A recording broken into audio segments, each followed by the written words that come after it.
Hello friend, welcome back on my YouTube channel. आप सभी का स्वागत है। तो आप सभी देख पा रहे होंगे एडुटेरिया का जो बिहार दरोगा का मुख्य परीक्षा का जो प्रैक्टिस सेट आ चुका है मार्केट में। तो हम सभी आज इसको डिस्कस करने वाले हैं। सेट नंबर टोटल इसमें 15 प्रैक्टिस सेट दिया गया है और पूर्णतः परीक्षा पर आधारित है। ये सेट आपको जरूर लगाना चाहिए एग्जाम में जाने से पहले। और आप लोग को मालूम हो चुका होगा कि परीक्षा का डेट भी आ चुका है। मुख्य एग्जाम का डेट 25 फरवरी को आप लोग का मेंस का एग्जामिनेशन है। और इस मेंस के एग्जामिनेशन से पहले मैं आप लोगों को ये 15 सेट पूर्णतः सॉल्यूशन कराने का प्रयास करूंगा। तो आप लोग बने रहिए अपने चैनल पे, अपने दोस्तों तक भी शेयर करें। और इसका पीडीएफ मैं अपने टेलीग्राम पे अपलोड करवा दूंगा, वहाँ से आप सभी इसका पीडीएफ डाउनलोड कर सकते हैं। तो आज हम सभी मॉडल प्रैक्टिस सेट नंबर 1 को हम लोग आज देखेंगे। तो आप लोग इसको अच्छे से नोट करते हुए चलिएगा। चलिए क्वेश्चन नंबर 1 से हम लोग पूरा इसको अच्छे से डिस्कस करेंगे। क्या है, इनमें से कौन से कांग्रेसी अध्यक्ष थे जिन्होंने क्रिप्स मिशन और लॉर्ड वेबल दोनों में वार्ताएं की थी, यानी दोनों से बात किए थे? वो ऐसे कौन थे? तो आप लोगों को मालूम होगा अबुल कलाम आज़ाद, जो कि भारत के पहले क्या थे आप लोगों को मालूम होगा। और ये क्रिप्स मिशन तथा लॉर्ड वेबल दोनों से बात किए थे। और अगर आप लोगों से इनका शासनकाल पूछ लिया जाए तो 1940 से 1946 तक इनका कार्यकाल था। ये भी आप लोग को ध्यान रखना है। और ये सबसे युवा कांग्रेसी अध्यक्ष थे, ये भी आप लोग को ध्यान रखना है। नेक्स्ट नंबर सवाल है, अनुशीलन समिति किस चीज़ से संबंधित थी? तो अनुशीलन समिति जो थी एक प्रकार की क्रांतिकारी संगठन से संबंधित थी। ऑप्शन नंबर डी इसका सही जवाब होगा। और इसका आप लोग से अगर स्थापना पूछ लिया जाए तो इसकी स्थापना 1907 ईस्वी को किया गया था। आप लोग ये भी ध्यान रखिएगा। चलिए हम लोग, और इसकी स्थापना की गई थी, आप लोग ध्यान रखना है। नेक्स्ट नंबर सवाल, क्वेश्चन नंबर 3 क्या बोल रहा है आप लोगों से? अखिल भारतीय किसान सभा के प्रथम सत्र की अध्यक्षता किसके द्वारा किया गया था? तो ये आप लोग स्वामी सहजानंद सरस्वती के द्वारा इसकी स्थापना अध्यक्षता किया गया था। और इसकी स्थापना कब हुई थी? तो 1936 में लखनऊ में इसकी स्थापना किया गया था। अखिल भारतीय किसान सभा के का स्थापना किया गया था। नेक्स्ट नंबर सवाल आप लोग के स्क्रीन के सामने है, निम्नलिखित में से कौन एक भारतीय राष्ट्रीय कांग्रेस में क्रांतिकारी नेता नहीं थे? तो ये गोपाल कृष्ण गोखले जो थे ये आप लोग का क्रांतिकारी नेता नहीं थे और इन्होंने सर्वेंट सोसाइटी। नंबर सवाल, 1921 का मोपला विद्रोह कहाँ पे हुआ था? तो 1921 का मोपला विद्रोह केरल में हुआ था। आप लोग को ध्यान रखना है, केरल में हुआ था 1921 का मोपला विद्रोह। नेक्स्ट नंबर सवाल आप लोग के स्क्रीन के सामने, भारत में प्रथम रेलवे लाइन किस ब्रिटिश गवर्नर के समय बिछाई गई थी? तो ये था लॉर्ड डलहौजी के शासनकाल में पहली बार आप लोग का 1853 में भारत में ट्रेन चलाया गया था। कहाँ से कहाँ तक चलाया गया था आप लोग को पता होगा। और भारत में सर्वाधिक रेल का विकास लॉर्ड कर्जन के शासनकाल में हुआ था। और इसी के शासनकाल में ही बंगाल का विभाजन हुआ था 1905 ईस्वी में। ये भी आप लोग को ध्यान रखना है, बंगाल विभाजन 1905 लॉर्ड कर्जन। नेक्स्ट नंबर है आप लोग का, और एक और सवाल आप लोग से अगर पूछ लिया जाए कि लॉर्ड वेलेजली के बारे में, तो ये अपने आप को बंगाल का शेर कहता था, लॉर्ड वेलेजली। ये भी आप लोग को ध्यान रखना है। नेक्स्ट नंबर सवाल आप लोग के स्क्रीन के सामने है, निम्नलिखित में से कौन सी पुस्तक तिलक ने लिखी है? तो गीता रहस्य आप लोग का तिलक द्वारा लिखा गया है। आप लोग को ध्यान रखना है, बाल गंगाधर तिलक इनका पूरा नाम था। तो गीता रहस्य इनकी पुस्तक है, तो बाल गंगाधर तिलक गीता रहस्य द्वारा लिखा गया। नेक्स्ट नंबर सवाल, अलाउद्दीन खिलजी के आक्रमण के समय देवगिरी का शासक कौन था? तो ये था आप लोग का रामचंद्र देव था, जो आप लोग का देवगिरी का शासक था उस समय जब खिलजी ने आक्रमण किया था। नेक्स्ट सवाल आप लोग का स्क्रीन के सामने, हल्दी घाटी के युद्ध में महाराणा प्रताप की सेना के सेनापति कौन था? तो ये पूछा जा रहा है कि हल्दी घाटी के युद्ध में महाराणा प्रताप की सेना के सेनापति कौन थे, ये पूछा जा रहा है। तो ये आप लोग का हाकिम खान था। ऑप्शन नंबर सी सही जवाब होगा, हाकिम खान। अगर आप लोग से अकबर के बारे में पूछा जाए कि अकबर का सेनापति कौन था, तो मान सिंह था। और हल्दी घाटी का युद्ध कब हुआ था ये पूछा जाए तो आप लोग कमेंट करके इसका युद्ध का डेट आप लोग जरूर बताइएगा। नेक्स्ट नंबर सवाल आप लोग के स्क्रीन के सामने है। हम लोग 10 नंबर क्वेश्चन तक कर लिए हैं और मात्र अभी तक 5 मिनट में हम लोग 10 सवाल पूरा कर चुके हैं। निम्नलिखित में से कौन हड़प्पा और मोहनजोदड़ो के उत्खनन से संबंधित नहीं है? तो हड़प्पा और मोहनजोदड़ो से उत्खनन से आप लोग का वी.एस. स्मिथ जो है ये संबंधित नहीं है। बाकी आर.डी. बनर्जी, के.एन. दीक्षित और एम.एस. वर्जी ये सभी आप लोग का संबंधित, बाकी वी.एस. स्मिथ संबंधित नहीं है। नेक्स्ट नंबर सवाल है, कलिंग नरेश खारवेल का संबंध किससे है? तो कलिंग नरेश खारवेल का संबंध आप लोग का है किस वंश से, आप लोगों को बताना है। इसका कोई चेदी वंश से संबंधित था। ऑप्शन नंबर 20 का सही आंसर हो जाएगा, चेदी वंश से संबंधित था राजा खारवेल। ये आप लोग को जानकारी होना चाहिए। कलिंग का युद्ध कब हुआ था?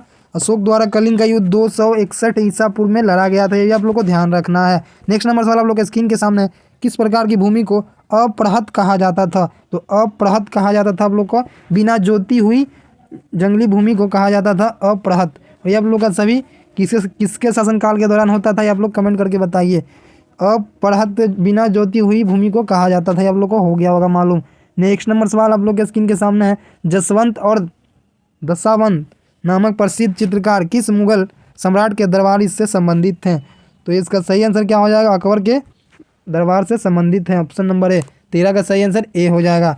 नेक्स्ट नंबर आप लोग के स्क्रीन के सामने, प्राचीन भारत के महान व्याकरणविद पतंजलि किसके समकालीन थे? तो ये आप लोग किसके समकालीन थे ये पूछा जा रहा है। तो पुष्यमित्र शुंग के समकालीन थे। 14 का सी हो जाएगा। राइट आंसर आप लोग को ध्यान रखना है, 14 का सी। नेक्स्ट नंबर आप लोग के स्क्रीन के सामने है, ये सवाल पीछे आ चुका है। 1936 में लखनऊ में आयोजित अखिल भारतीय किसान सभा का प्रथम अध्यक्ष किसे चुना गया था? तो ये अभी मैंने बताया था आपको कि स्वामी शाहजानंद जो सरस्वती थे, उन्हीं को 1936 में अखिल भारतीय किसान सभा का अध्यक्ष चुना गया था। तो ऑप्शन नंबर सी सही जवाब होगा, आप लोग का ध्यान रखना है। 15 का ऑप्शन नंबर सी होगा। अखिल भारतीय किसान सभा स्वामी शाहजानंद सरस्वती 1936 में इसका कहाँ पे हुआ था? तो लखनऊ में। चलिए नेक्स्ट नंबर सवाल है, पैराशूट धीरे धीरे नीचे आता है जबकि उसी ऊंचाई से फेंका गया पत्थर तेजी से गिरता है, क्योंकि क्या होता है इसमें ये बताना है आप लोग को। तो पैराशूट के जो पृष्ठ है का क्षेत्रफल ज़्यादा है, अतः वायु का प्रतिरोध अधिक है, इसलिए ऐसा होता है। तो ऑप्शन नंबर सी सही जवाब आप लोग ध्यान रखिएगा, साइंस का सवाल था। नेक्स्ट नंबर सवाल आप लोग स्क्रीन के सामने 17 नंबर क्वेश्चन देखिए। ये जो पैराशूट से जो सवाल था आपको याद रखना है कि पैराशूट के जो पृष्ठ का क्षेत्रफल ज़्यादा होता है, अतः वायु का जो प्रतिरोध है वो अधिक हो जाता है, इसलिए ऐसा होता है, आप लोग को ध्यान रखना है। निम्नलिखित किसी वस्तु के रेखीय संवेग में परिवर्तन की दर उस पर लगने वाले डैश के समानुपाती होती है, तो उसके बल के समानुपाती होती है। तो 17 का सी सही जवाब होगा। ऐसे ही जोश आपको बनाए रखना है, पूरा वीडियो को अंत तक देखना है, जिससे कि एक भी सवाल आप लोग का पेपर में गलत ना हो सके। नेक्स्ट नंबर सवाल आप लोग के स्क्रीन के सामने है, अल्फा बीटा गामा की वेधन शक्ति वो अपने अवरोही क्रम में किस क्रम में होती है? तो अवरोही क्रम में आप लोग से पूछा जा रहा है। तो पहले देखिए, सबसे अधिक वेधन क्षमता होती है किसकी? तो गामा किरण की, उसके बाद बीटा किरण की, उसके बाद अल्फा किरण की। तो ऑप्शन नंबर बी सही जवाब होगा, पहला गामा बीटा अल्फा, ये आप लोगों का सही क्रम है। तो ऑप्शन नंबर बी आप लोग टिक कर लीजिएगा, ये सही जवाब ऑप्शन नंबर बी के अनुसार आप लोग टिक कर। चलिए, एक ठोस के सीधे गैस में परिवर्तन को क्या कहा जाता है? तो एक ठोस को डायरेक्ट हम लोग गैस में परिवर्तन कर देंगे ना, तो ऊर्ध्वपातन कहलाता है। ऊर्ध्वपातन में कोई सॉलिड चीज़ एकाएक गैस में परिवर्तन हो जाती है। इसका एग्जाम्पल कपूर हो गया, नेपथलीन हो गया, ये सभी इसका उदाहरण है। ये आप लोग को उदाहरण भी ध्यान रखना है, पूछा जाता है, उदाहरण से ज़्यादा सवाल देखने को मिलते हैं। चलिए नेक्स्ट नंबर सवाल आप लोग के स्क्रीन के सामने है, निम्नलिखित में से मिलान करना है। तो पहला है आप लोग का सल्फेट किसको कहा जाता है? तो सल्फेट आप लोग का हो जाएगा क्या? तो फंगस नाशी को सल्फेट कहा जाएगा, और पेनिसिलिन को प्रतिजैविक एंटीबायोटिक कहा जाएगा, और मेलाथियाइन को कीटनाशक, और यूरिया को उर्वरक। तो आप लोग ऐसे आंसर को मिला लीजिएगा, कौन सा आंसर आप लोग का सही है। तो ऑप्शन नंबर क्या होगा, आप लोग खुद टिक कर लीजिएगा। नेक्स्ट नंबर सवाल, निम्नलिखित में से किन कोशिकाओं में यानी कि न्यूक्लियस नहीं है, केंद्रक नहीं पाया जाता? तो केंद्रक किस में नहीं पाया जाता है? तो आप लोग का पहले हो जाएगा आरबीसी में, और एक है प्लेटलेट्स, ये दोनों में ही आप लोग का केंद्रक देखने को नहीं मिलता है, लोग ध्यान रखिएगा। तो बी और 3 यानी कि ऑप्शन नंबर सी सही जवाब होगा आप लोग के स्क्रीन के सामने। मानव तंत्र में इंसुलिन किसका चयापचय यानी मेटाबॉलिज्म नियंत्रण करता है? किसका नियंत्रण करता है? तो कार्बोहाइड्रेट का नियंत्रण करता है। ऑप्शन नंबर बी सही होगा, कार्बोहाइड्रेट। नेक्स्ट नंबर है, एक हाइड्रोकार्बन जिसमें कार्बन के 2 परमाणु द्विबंध द्वारा जुड़े हो वो क्या कहलाते हैं? उसको हम लोग एल्कीन कहा जाता है, एल्कीन। ऑप्शन नंबर बी ध्यान रखना है। नेक्स्ट नंबर सवाल है, डीएनए की पॉलीन्यूक्लियोटाइड श्रृंखला में क्या समाविष्ट होता है? तो ये होता है आप लोग का, क्या होता है आप लोग को ध्यान रखना है। इसका सही आंसर है एक नाइट्रोजनी क्षारक और डीऑक्सी शर्करा और फॉस्फेट समूह। ऑप्शन नंबर ए सही जवाब होगा, आप लोग को टिक करना ऑप्शन नंबर ए। 34 नंबर सवाल है, ट्राइग्लिसराइड क्या है? तो आप लोग का ऑप्शन नंबर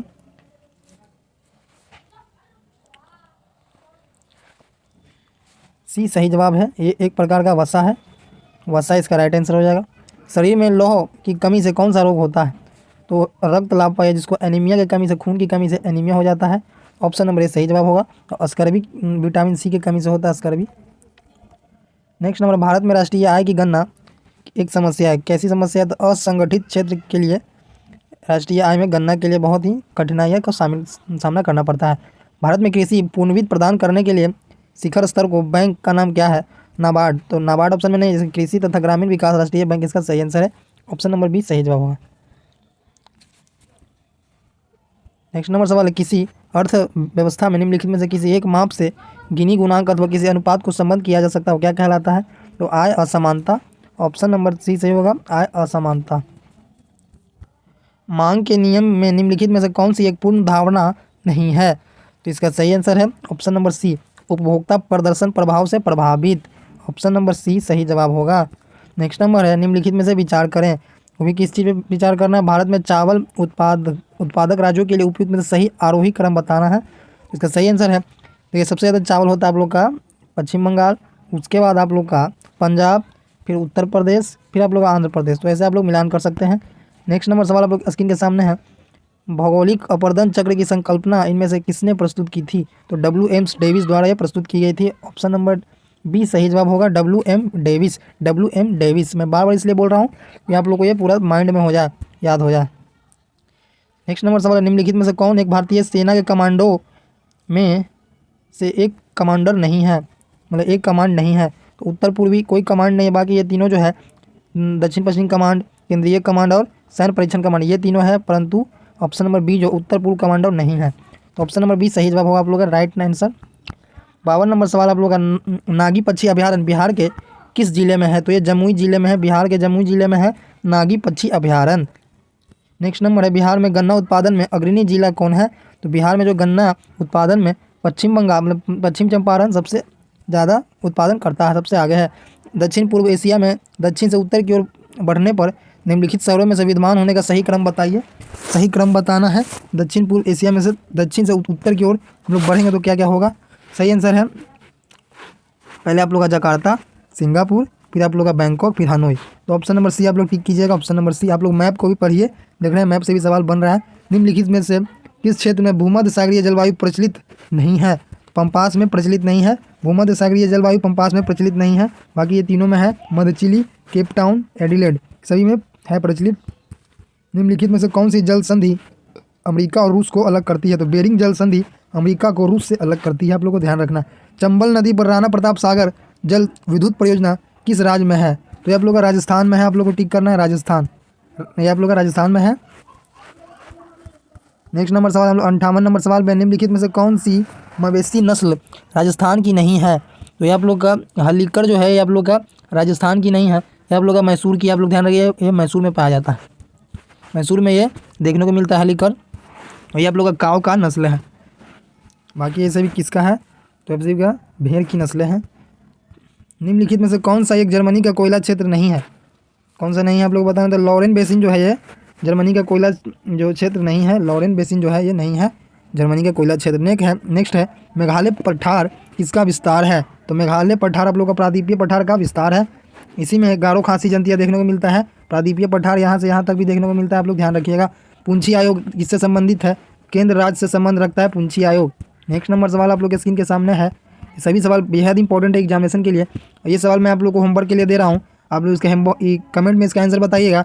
1992 के 73वें संविधान संशोधन अधिनियम के संदर्भ में यह निम्नलिखित में से किसे अनिवार्य आरक्षण प्रदान करता था? तो ऑप्शन नंबर ये चारों है, आप लोग इसका आंसर कमेंट में दीजिएगा। नेक्स्ट नंबर सवाल है, भारतीय संविधान में 21वें संविधान संशोधन अधिनियम द्वारा किस भाषा को जोड़ा गया था? तो ये सिंधी भाषा को जोड़ा गया था, कब जोड़ा गया था आप लोग कमेंट करके बताइएगा। नेक्स्ट नंबर सवाल है, संविधान का 103वां संशोधन किससे संबंधित है? तो ये आप लोग का आर्थिक रूप से कमजोर वर्ग के बच्चों के लिए आरक्षण जिसको EWS कहा जाता है उसके लिए संबंधित था 103वां संविधान संशोधन। 101वां आप लोग का GST के लिए संबंधित था, ये भी आप लोग को ध्यान रखना है। निम्नलिखित में से कौन सा एक प्रावधान भारतीय संविधान के अंतर्गत संसद के सदस्यों के विशेषाधिकार तथा उन्मुक्तियों को निर्धारित करता है? तो ये 105 नंबर अनुच्छेद ये आप लोग का निर्धारित करता है, ये सभी आप लोग टिक करते जाइएगा। भारतीय संविधान का कौन सा भाग 16 से संबंधित है? तो ये आप लोग का कुछ वर्गों के लिए उपबंधों से संबंधित है भाग 16। भाग 15 क्या है आप लोग का? तो निर्वाचन है भाग 15। भाग 18 क्या है और भाग 20 क्या है? आप लोग कमेंट करके जरूर बताइए, ये सभी जो सवाल पूछा जाता है। 67 नंबर सवाल है, निम्नलिखित में से संविधान सभा की संविधान समिति का अध्यक्ष कौन था? तो संघ संविधान समिति का अध्यक्ष जो था उसका नाम था क्या? Jawaharlal Nehru. Option number C सही जवाब होगा, जवाहरलाल नेहरू। नेक्स्ट नंबर सवाल है, किस अधिनियम के अंतर्गत भारतीय विद्यमान परिषद को बजट पर बहस करने की शक्ति प्रदान हुई पहली बार? तो 1892 में प्रदान हुई भारतीय परिषद अधिनियम 1892। ऑप्शन नंबर बी टिक करना है आप लोगों को। भारतीय संविधान में किस प्रकार की शासन प्रणाली व्यवस्थित है? तो यह संसाधनात्मक प्रणाली जो है भारत के संविधान में प्रणाली आप लोग को ध्यान रखना है, संसाधनात्मक। 70 नंबर सवाल तक हम लोग पहुंच चुके हैं, ऐसे ही आप लोग अपना जोश जून को बनाए रखें जिससे कि आप लोग परीक्षा में काम देगा। कौन सा संवैधानिक प्रावधान भारतीय संविधान द्वारा ब्रिटिश संविधान से लिया गया है? तो ये संसदीय विशेषाधिकार ये आप लोग का ब्रिटिश संविधान से लिया गया है।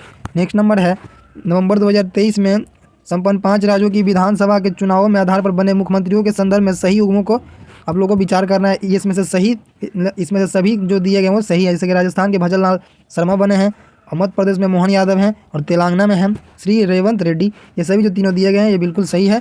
ये सभी नए मुख्यमंत्री बने हैं तीनों राज्यों के। नेक्स्ट नंबर है निम्नलिखित में बिहार सरकार की जातिगत आधारित गणना की रिपोर्ट के अनुसार राज्यों की कुल आबादी कितना है? तो ये 13 करोड़ आप लोग का 13,07,25,310 है। आप लोग का ऑप्शन नंबर ए सही जवाब होगा। नेक्स्ट नंबर सवाल है इंदिरा गांधी शांति सशक्तिकरण पुरस्कार 2023 किसे प्रदान किया गया है? तो ये किसको प्रदान किया गया है आप लोगों को बताना है। तो ऑप्शन नंबर डी यानी कि डेनियल बैरनबोइन और अली अबू अखाद दोनों को दिया गया। आप लोग को ध्यान रखना है, दोनों इसका सही आंसर। हिंदी भाषा के लिए साहित्य अकादमी पुरस्कार 2023 किसे प्रदान किया गया है? किसे प्रदान किया गया बताइए। तो ये संजीव को प्रदान किया गया, संजीव को प्रदान किया गया है हिंदी भाषा के लिए साहित्य अकादमी पुरस्कार 2023। किसको दिया? ऑप्शन नंबर ए सही जवाब होगा। 2023 के लिए शांति के क्षेत्र में नोबेल पुरस्कार किसे प्रदान किया गया है? तो आप लोग नरगिस मोहम्मदी को प्रदान किया गया है शांति के लिए नोबेल पुरस्कार 2023 में। वेलकम टू पैराडाइज पुस्तक के लेखक कौन है? तो ये आप लोग का ट्विंकल खन्ना जो है वो वेलकम टू पैराडाइज पुस्तक के लेखक है। देखिए मैं जल्दी में इसलिए करा रहा हूँ क्योंकि आप लोग के समय बहुत कम बचा हुआ है। 25 तारीख से आप लोग का मेंस का एग्जाम है, तो उसी की मदद रखते हुए मैं सोच रहा हूँ कि ये जो पूरा सेट है पूरा जल्दी जितना जल्दी हो सके आप लोगों को ख़त्म करा दूँ। तो दिसंबर 2023 में संपन्न अंतर्राष्ट्रीय शिखर सम्मेलन COP 28 निम्नलिखित में से किससे संबंधित था? तो ये आप लोग का जलवायु परिवर्तन से संबंधित था। आप लोग का ऑप्शन नंबर सी सही जवाब है, ध्यान रखना है option number C. Next number है यूनेस्को द्वारा निम्नलिखित में से किसे मानवता की अदृश्य सांस्कृतिक विरासत घोषित किया गया है? किसे किया गया है? तो ये आप लोग को ऑप्शन में कमेंट करके बताना है। इसका मैं आंसर पिन कर दूंगा, तो इसका आंसर में आप लोग जरूर कमेंट करके जरूर बताइएगा, क्योंकि इसका अगर आप लोग पढ़े होंगे करंट अफेयर तो आपको ये आता होगा। 78 का आप लोग को कमेंट देखिए, मैं 2 क्वेश्चन आप लोग को होमवर्क के लिए दे रहा हूँ, आप लोग इसका आंसर कमेंट में कीजिएगा। आज का आखिरी सवाल है भारत की विकास यात्रा के लिए 5D अवधारणा किसके द्वारा प्रस्तुत किया गया था? तो ये भारत के राष्ट्रपति द्रौपदी मुर्मू से प्रस्तावित किया उसको प्रस्तुत किया गया था। भारत के जो वर्तमान में राष्ट्रपति हैं उनका द्रौपदी मुर्मू है। Next number ICC world cup 2023 किस देश ने जीता है? ऑस्ट्रेलिया ने जीता था भारत को हराकर। ये मैच सभी लोगों ने देखा होगा। यहाँ से आप लोगों का मैथ का सवाल है, मैथ का सवाल आप लोग खुद से बनाइएगा। इसका आंसर आप लोगों को PDF में मिल जाएगा, आप लोग वहाँ से इसका आंसर मिलान कर सकते हैं। चलिए मिलते हैं अगले वीडियो में। मैं सिर्फ आप लोग का GK GS का सेट कराता हूँ और इससे आप लोग का पूरा कंप्लीट हो जाएगा पूरा। तो मैं आप लोग एक मास्टर वीडियो आप लोग के लिए अपलोड कर दूँगा, जैसे कि एक बार में पूरा आप लोग का जो ये पूरा 15 सेट आप लोग का कंप्लीट हो जाएगा। तो आप लोग ऐसे ही बने रहिए मेरे वीडियो पर, अपने दोस्तों तक भी शेयर करें। चलिए मिलते हैं अगले वीडियो में, तब तक के लिए bye, have a nice day. आप लोग अपने दोस्तों को जरूर शेयर करें। चलिए।